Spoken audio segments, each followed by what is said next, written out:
o pagpatay ng anumang hayop na maghuhugas sa kasalanan ng tao na itinuro ng Diyos kay Moises. Ito na ngayon, dahil ito ang sinabi ng Panginoon. Noong gabing bago siya ipinagkanulo, dumampot siya ng tinapay, ibinigay niya sa kanyang mga alagad at sinabi, kunin niyo ito at kan. Ito ang aking katawan na ihahandog para sa inyo. Kinuha niyang kalis, ibinigay sa kanyang mga alagad. Kunin niyo ito. Ito ang kalis ng aking dugo. Dugo ng bago at walang hanggang tipan. Inaamin na yung tipan ng Diyos kay Moises. Ito ang bago. Dugo ng bago at walang hanggang tipan. Hanggang sa kauliang sandali ng mundong ito, ito ang dapat isagawa ng bagong tao na ipinanganak sa pangalan ng Panginoon. Ito ang ginaganap ng mga Katolikong Kristiyano upang manatili ang ugnayan niya sa Diyos ng tao. Dinagpasan natin ang pananampalataya ng mga Eskriba at Pariseo. Dahil kung ang gagawin lang natin ay ang katulad ng ginagawa ng Eskriba at Pariseo, hindi tayo makakapasok sa karya ng langit. Ang sinusunod natin ay ang tinuro at turo at banal na turo ng tagapagligtas natin, ang Panginoon, na nagtayo ng kanyang iglesia noong kanyang kapanahonan.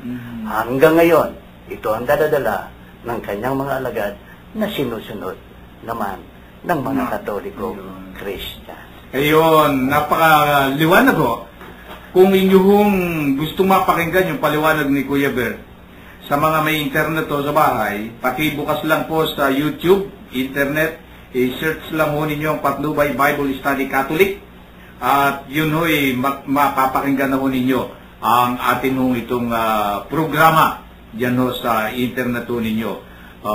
Tapos ho ninyo napakinggan ngayon sa radyo, ay gusto ho ninyo mapakinggan uli, ay di inyo lamang kung i-search to ang Patnubay Bible Study Catholic sa internet to, at pagkatapos so mapapakinggan ninyo muli ang programa hong ito, lalo na ngayong araw na ito ng gabing ito ng Sabado.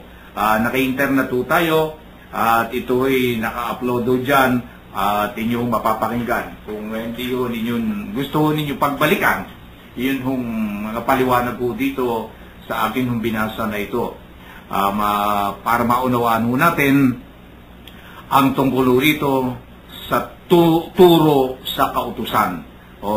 Alam mo ninyo, marami rito, Kuya Bert, talaga medyo nalilito rito dahil nasabi ko nga sa inyo, meron kasing mga sa Old Testament ay nakalagay doon yung mga turong yan.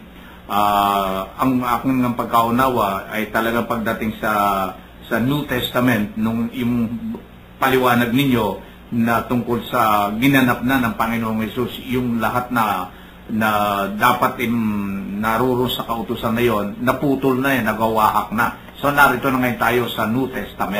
Kaya nga yung bawal na pagkain, kinakain na natin Yun. Dahil doon sa, sabi nga ni San Pablo sa kanyang mga alagad, kainin ninyo ang lahat na inahain niyo sa inyo, sapagkat may karapatan ng maggagawa sa kanyang upa. Hindi pera, ha?